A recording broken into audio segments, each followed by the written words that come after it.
Bem-aventurados os que sofrem perseguição por causa da justiça. Não é a humana, é a divina. Bem-aventurados os que sofrem perseguição por causa da justiça, porque deles é o reino de Deus. Como assim, Haroldo? Ora, não disse Jesus, depois do Pai Nosso, buscai primeiro o reino de Deus e a sua justiça? Acontece que quando você começa a aproximar o rio da sua vida, quando você começa a canalizar a sua vida para as fontes da justiça divina, o seu comportamento se desloca da massa.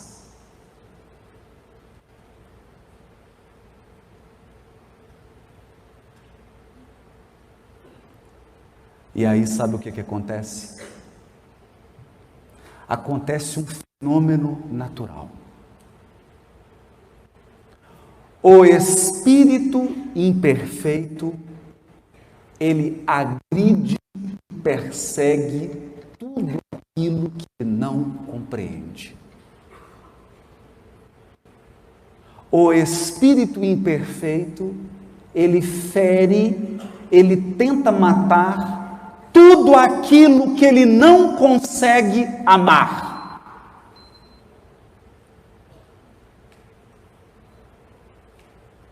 Então, como que funciona a mente do espírito imperfeito? Funciona assim. Ele olha para a flor e fala: gostei da flor, mas não gostei do espinho. Arranca o espinho. Ele olha para o jardim e fala assim: gostei daquela flor, mas não gostei dessa. Aí ele pisa nela. Ele chega na árvore e percebe que no topo da árvore há um pássaro e na base da árvore há uma serpente. A serpente está lá parada.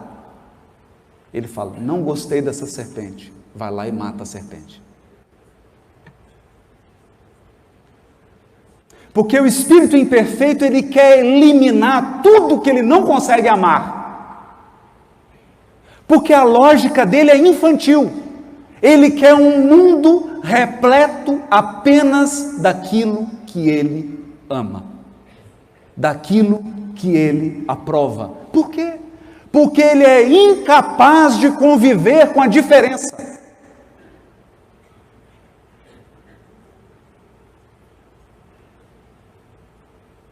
Incapaz.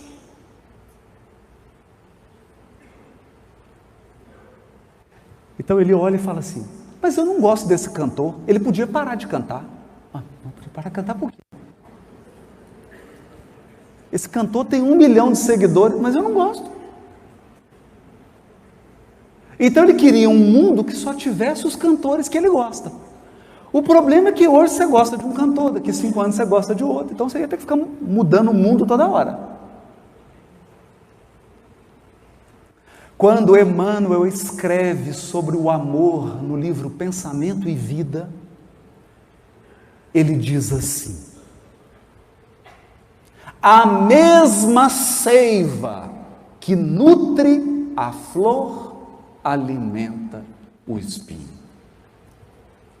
Na mesma árvore em que se aninham os pássaros, se enrosca a serpente. Porque o amor de Deus abrange a serpente e o pássaro, a flor e o espinho.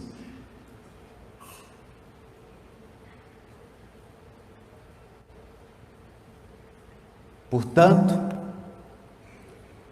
o diabo, o Satanás, é tão amado quanto você. É claro que é uma metáfora, porque você sabe que não existe Satanás desencarnado, só encarnado.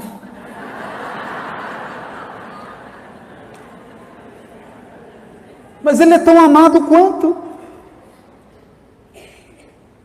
Ele é tão amado quanto.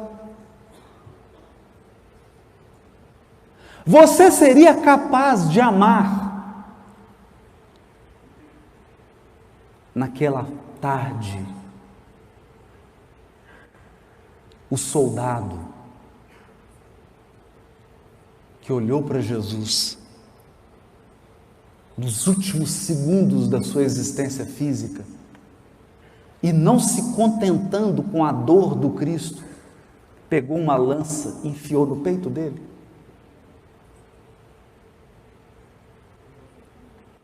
Você seria capaz de amar esse soldado? Pois bem, ele é Dom Pedro II. Isso está no livro Brasil, Coração do Mundo, Pátria do Evangelho.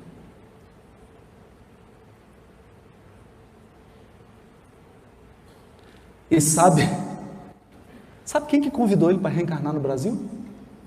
Segundo o livro, o próprio Jesus. E o diálogo é lindo, porque Jesus chama ele e fala: Pedro, a tua vida será absolutamente incompreendida pelos teus contemporâneos, mas será a oportunidade da tua redenção e do resgate daqueles momentos da cruz.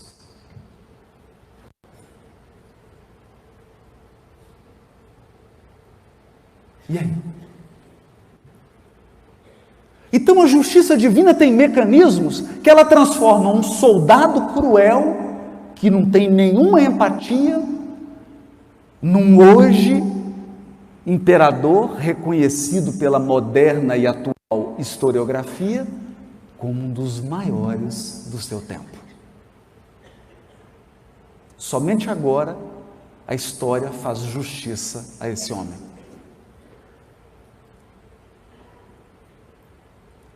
Então você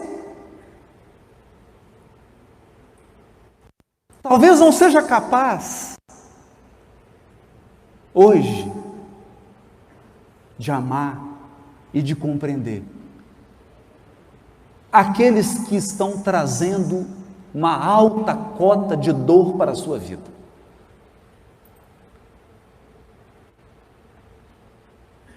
Mas o tempo e a lei divina vai agir neles e em nós.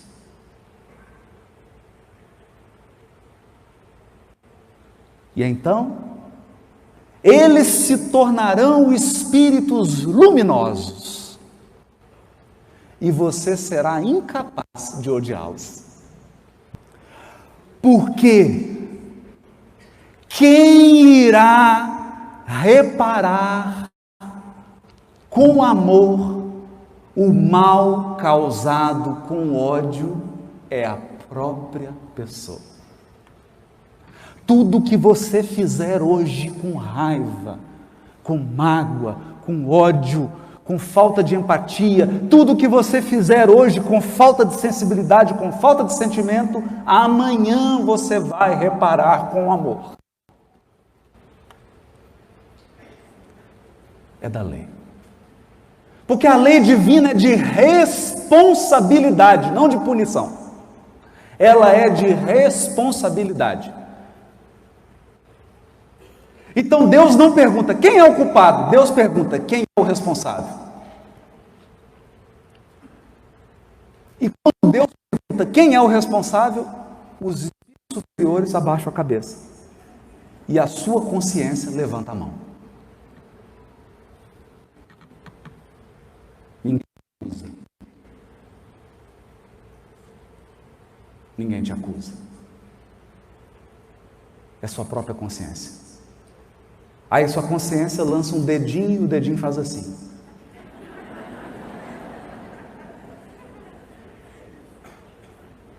Quando Emmanuel, em uma mensagem, vai interpretar esse versículo do Evangelho de Mateus, capítulo 5, versículo 19, bem-aventurados os que são perseguidos por causa da justiça, porque deles é o reino dos céus, basicamente Emmanuel diz assim: chegará um momento em que a tua consciência vai agir com toda a retidão. E ainda assim você será incompreendido. Você fará tudo certo. E aos olhos do mundo, você estará em erro. Mas o grande desafio do discípulo de Jesus é ter todas as oportunidades de fazer o mal e abdicar de fazê-lo.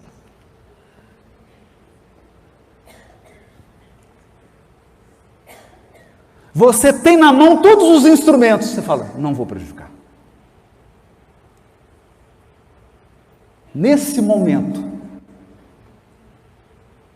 você compreendeu que existe uma diferença entre ser justo e ser justiceiro.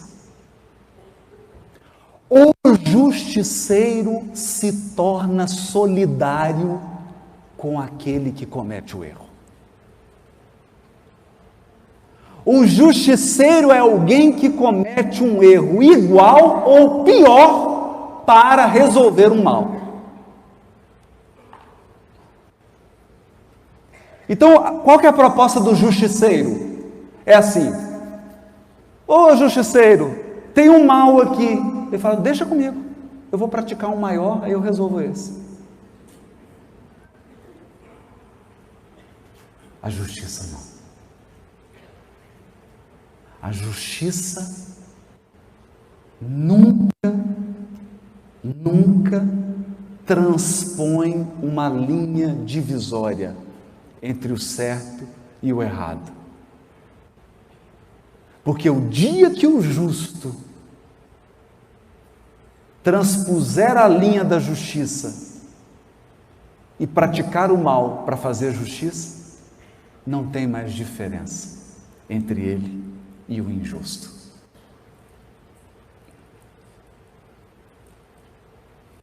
Prefira sofrer aparentes injustiças do que praticá-las.